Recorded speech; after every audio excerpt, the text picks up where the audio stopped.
Pwede ka naman hindi na bumalik, di ba? Hindi ka na umulit, hindi kakahol ka pa sa halagang 100 pesos, nakailang kanin ka na, nakalima yata, plus of drinks, tapos may unli sabaw pa.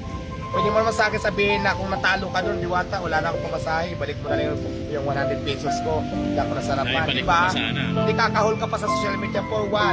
For the views? Ang dami yung hanas, ang dami yung kuda, ang dami yung kukak, mga palaka kayo, kung ano naman sinasabi nyo. Ngayon naman,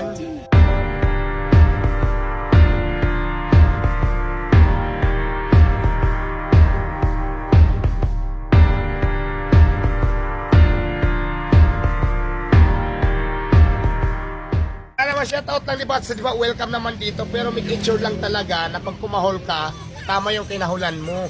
Kasi diba, baka mamaya mali ka talaga.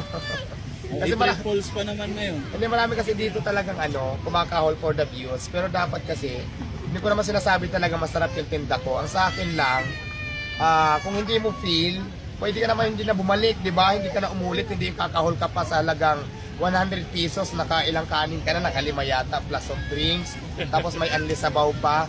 Pwede mo naman sa akin sabihin na kung natalo ka doon, diwata, wala na akong pamasahe, balik mo na lang yung 100 pesos ko, hindi ako nasarapan, di ba? Hindi kakahol ka pa sa social media for what? For the views? So yun lang naman sa lahat po ng mga vlogger na kumakahol dito, sabihin sa akin, madali naman ako kausap. Kung 100 pesos mo lang, tapos ang dami pang sinasabi, ang dami pang kahol ka ng kahol na hindi maganda yung kahol mo, baka makakagat ka pa, mahirap na. Sabi mo lang sa akin. Babalik mo na lang. Mama, babalik ko na lang. Masarap? Yung pares o ikaw? Sabi ko sa inyo, ako ang tikman nyo para malaman nyo talagang kung ano ako kasarap. Kasi yung pares ko ang tinitikman nyo lang lagi Tapos sabihin nyo, hindi masarap. Ako naman ang tikman nyo ngayon kung gaano ako kasarap. Diba? Harap na! Hello? Tanong na kayo habang nandito. Hindi ho. Sino siya? Uy, ang gwapo ng kuya. Ayaw ko ng bata kasi ang tatay mo. Ayaw ko ng bata, gusto ko yung tatay ng bata. Hello, shout out. Ano pa, wala nang tanong. Naku, para naman tayo may conference dito. Ikaw nga rin Ayan, okay naman, mabilis. Still na pinta naman talaga yung mga bagong menu natin katulad ng Paris Barbecue, Paris Limpo, at saka Paris Langgunisa. Ayan, okay naman. Maganda naman ang feedback. Marami pa rin na nabili. Diwata, patungkol doon sa parking, may mga negative comment doon. Sabi nila, dapat ilibre mo na lang doon sila ng Ay, okay, parking. ganito. Yung mga nagrereklamo pala sa parking, sa totoo lang, wala tayong magagawa dyan. Kasi unang-una, hindi po ako may-ari nitong lugar na to. Pinapisto lang din po ako nang wala akong binabayaran, na pinapisto lang po ako. So ngayon, hindi ako pwedeng makialam po anong patakaran nila dito. Baka isa rin ako sa mapatalsik dito ng may-ari pag nakialam pa ako sa parking. Diba? Yes. Kasi ang laking bagay na nga po yung tulong na nagawa dito sa akin na pinapisto ako nang wala kaming usapan na regarding sa upa. Tapos pati pa yung patakaran nila sa parking, ipiprint pa na hindi ko alam na hindi naman akin, diba? So hindi tayo pwede makialam dyan. Kung akin lang to, huwag kayong mag-alala.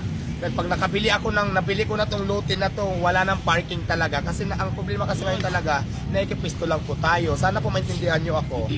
Naintindihan ko kayo pero sana maunawaan nyo rin naman ako. So yun lang. Pero ang tanong, binibenta ba yung lote? Ay hindi ko alam. Wala pa rin naman akong plano bilhin. Wala pa akong pera. Sa akin lang naman, if ever, di ba? Yun lang naman. Mayroon pa ba? At least para yung tanong, yung mga kasi, mayroon kasi talaga na umiiyak.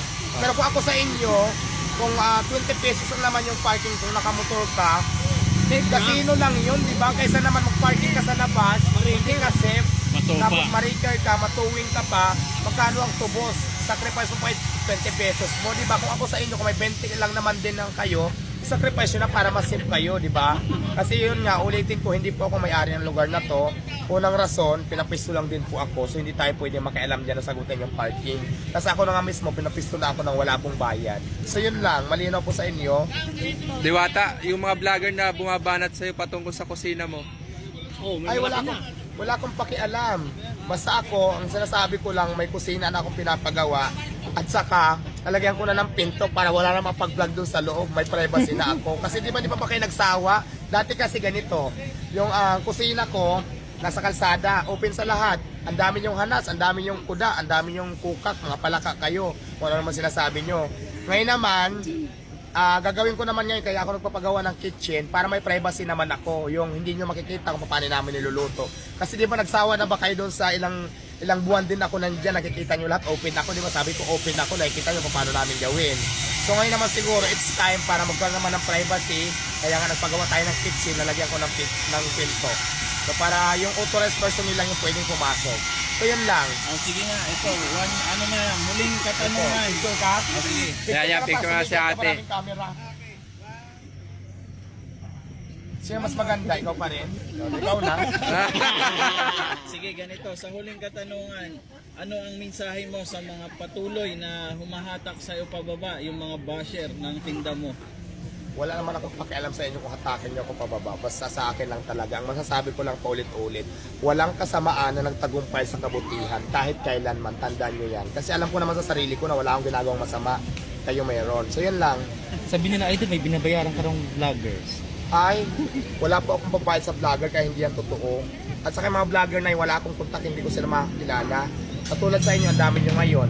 Pumunta lang kayo dito, kilala ko ba kayo? Ultimo mga pangalan nyo, hindi ko nga alam. Hindi ko alam kung anong mga channel nyo. Hindi naman sa nag-ano ko, real talk tayo.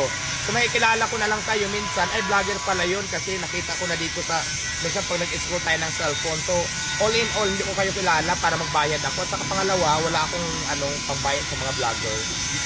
Ibayad ko na lang sa lalaki kasi magbayad ko pa sa vlogger. Masold pa ako. Charing.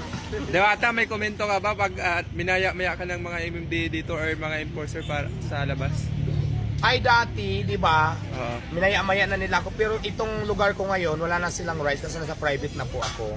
Oo. Pero inaayos ko naman na dito lahat-lahat kung ano man yung mga papers na dapat. So, abangan nyo na lang. Gusto ko maging legal. Sanitary permit. Lahat. health Ayusin permit. natin yan. O siya, sige, imbitahin mo na lang sila sa bagong pwesto mo. Ayan, sa lahat po na gustong pumunta dito sa Pasay City pa rin ang pisto natin. Ang location natin is landmark natin, GSIS. Move ka lang ng konti malapit sa gate ng GSIS. Dito pa rin ako makikita at matitikman sa Jokno Boulevard, Pasay. Ikaw ba talaga yung titikman? Pwede naman ako, kung ayaw mong tikman yung tinda ko, ako naman ang tikman mo. O kung natikman mo yung tinda ko, tapos gusto mo naman ako ang tikman mo, why not, di ba? Baka naman busy ka. Ha? Baka naman busy ka. Pwede naman pwede naman tayo mag-short Schedule. time lang, mga 30 minutes. Siguro naman, na yun, malaking oras na yon.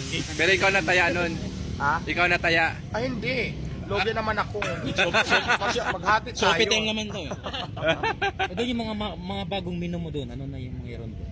Ayan, mayroon nga ako, di ba? Sinabi ko na kanina, mayroon tayong Paris barbecue, may limpo barbecue, may langgunesa barbecue, di ba? Kakaibang mga menu ko. Yung pa? sikin.